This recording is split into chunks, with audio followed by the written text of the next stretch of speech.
મને એવું હતું કે મને મારું ઘર અપનાવશે, કારણ કે મેં આવડી થઈ, મેં મારા ઘર માટે જે કર્યું એ કર્યું છે. અને જ્યાં સુધી આ સમાજ માટે મેં ગીતો ગાયા, સમાજના ગીતો ગાયા, ત્યાં સુધી હું બધાને વાલી લઈ ગઈ.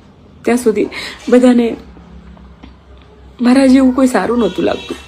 અને આજે જ્યારે એક દીકરી પોતાના માટે કંઈક વિચારે છે, એવી એક દીકરી મારા ઘરમાં નથી એવો માહોલ, એટલે મેં ઘરે ના કીધું અને મારે આ પગલું ભરવું પડ્યું.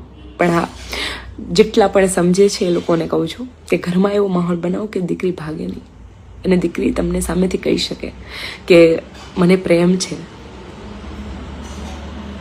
પ્રેમ કરવો એ કંઈ ગુનો નથી. જો મારા બાપનો જીવ બળતો હોય તો હું પણ એક દીકરી છું, અને મારામાં પણ જીવ છે, અને મારો જીવ એ બળ્યો છે. આજે તમે આખા સમાજે થઈને મને ચર્ચાનો વિષય કરી નાખ્યો છે.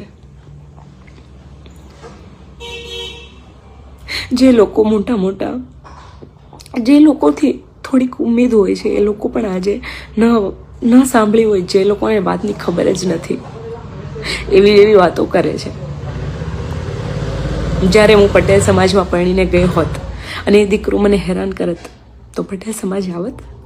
પટેલ સમાજનો દીકરાને તમે લોકો આવી રીતે જ વાતો કરત?